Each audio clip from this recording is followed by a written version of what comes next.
Hello everyone, कैसे हैं। Indian stock market की तो लगी पड़ी है। Each and every index is going down and down and down, है ना। अब इसमें रिटेल इन्वेस्टर करेगा क्या?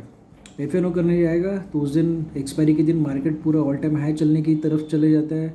उसके पहले जब इंडेक्स पिक करने जाएगा तब डाउन जाता है। भाई करे तो करे क्या? एक्चुअल में अगर आप देखेंगे हर चीज़ ना ये ग्लोबल ट्रेंड के हिसाब से चल रही है। जितना मेरा एज अ रिटेल इन्वेस्टर और म्यूचुअल फंड डिस्ट्रीब्यूटर के हिसाब से मेरा एक पॉइंट ऑफ व्यू है, मैं डालने की बात करता हूँ। अगर आप देखेंगे ट्रम्प टैरिफ, ये ट्रम्प टैरिफ ना सिर्फ इंडिया के लिए लगा है ऐसा लग रहा है। Each and every country is performing भाई।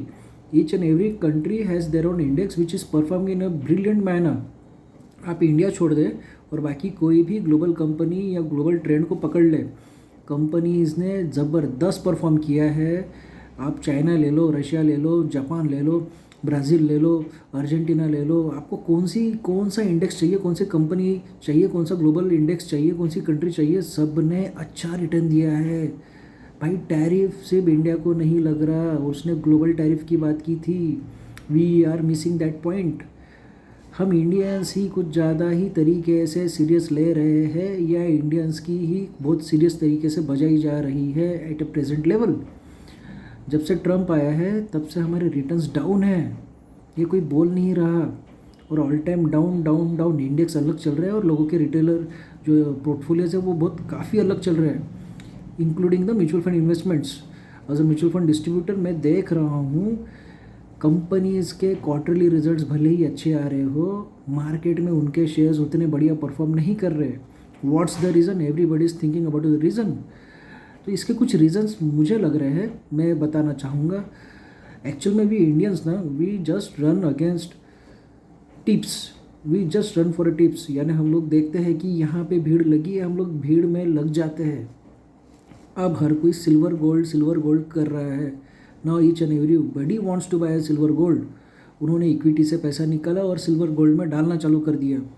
We just need second point, we just needed two liners. किसी ने बोला बेचो, पब्लिक बेचना चालू कर देगी। Third, we just buy and invest on the basis of Twitter and television channels and Telegram channels and WhatsApp channels also. YouTube तो मैं पकड़ के ही चल रहा हूँ ये सब चीज़ों में।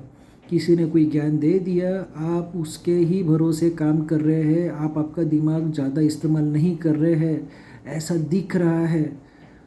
Third, global hedge fund market ने इंडिया को बेच के ऑयल में जो नुकसान किया था उसकी भरपाई की है।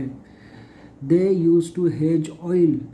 अब ऑयल ऑल टाइम लो के आसपास चल रहा है एंड नतीजा ये है they wants to build a profit. तो क्या बेचेंगे? जो चीज़ प्रॉफिटेबल थी। Indian market was a profitable and final they know the Indian mentality. हम लोग इमोशनल होके वर्कआउट करते हैं। हम हमारा पैसा पैसा पैसा जो माइंडसेट है, लोगों को फूल करके पैसा कमाने की जो माइंडसेट चलती है, हम कुछ नया इनोवेशन नहीं कर पाते या नहीं करते हैं। Global market has picked that point.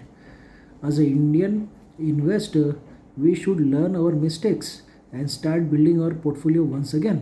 As a mutual fund distributor and investor, I would suggest सबसे बढ़िया मार्केट है ये लॉन्ग टर्म इन्वेस्टमेंट के लिए है। बट शर्त ये है, invest with research and analysis by your self. Have a good